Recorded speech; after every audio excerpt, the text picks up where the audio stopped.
তো এই সাইকেল নিয়ে বাংলাদেশের 64 জেলা ঘোরার স্বপ্ন আমার সর্বপ্রথম এই স্বপ্নটা শুরু হয় আমি সাইকেলিং এ যখন যুক্ত হই। আমাদের কুষ্টিয়াতে একটি সাইকেলিং গ্রুপ আছে, কুষ্টিয়া প্যাডেল পাওয়ার্স।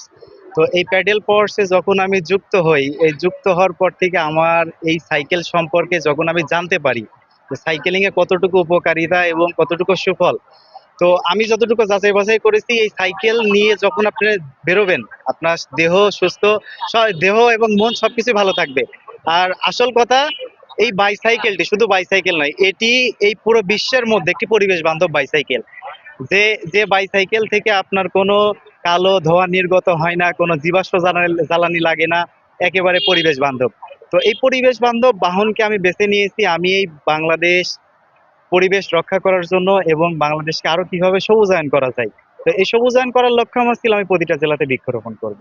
আলহামদুলিল্লাহ সেটাও সম্পন্ন করতে পারছি। এবং বাংলাদেশের যেই আপনার পাটজাত পণ্য, আপনাদের যেই নারায়ণগঞ্জে যে আপনারা জানেন যে সেখানে একটি পাট কল ছিল, আদমজি পাট কল, তো ওটি কিন্তু বন্ধ হয়ে গেছে অলরেডি। এর কারণ কি?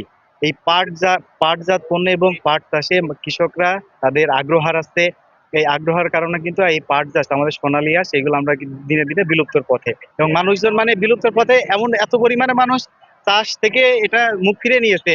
তো আমি চাচ্ছি এই পাট চাষকে কিভাবে আবার ফিরিয়ে আনা যায়, এই পলিথিন বর্জন করা যায়। পলিথিন মানে একটা পলিথিন আপনার যদি মাটিতে ফেলেন প্রায় 200 থেকে 300 বছর সময় লাগে পচতে, কিন্তু পাটজাত পণ্য কিন্তু একটা পরিবেশ বান্ধব।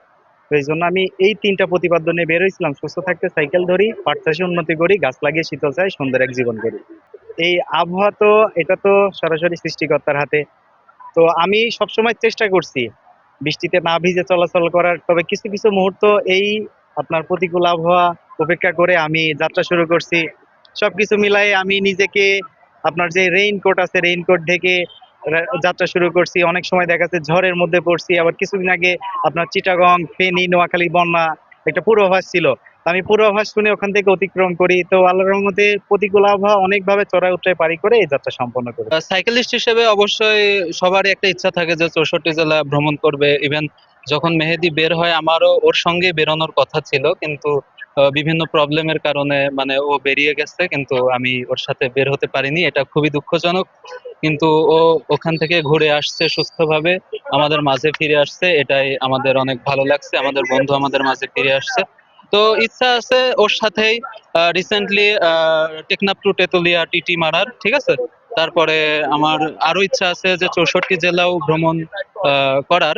তো সাইকেলিস্ট হিসেবে সবারই একটা স্বপ্ন থাকে যে 64 জেলা ভ্রমণ করার।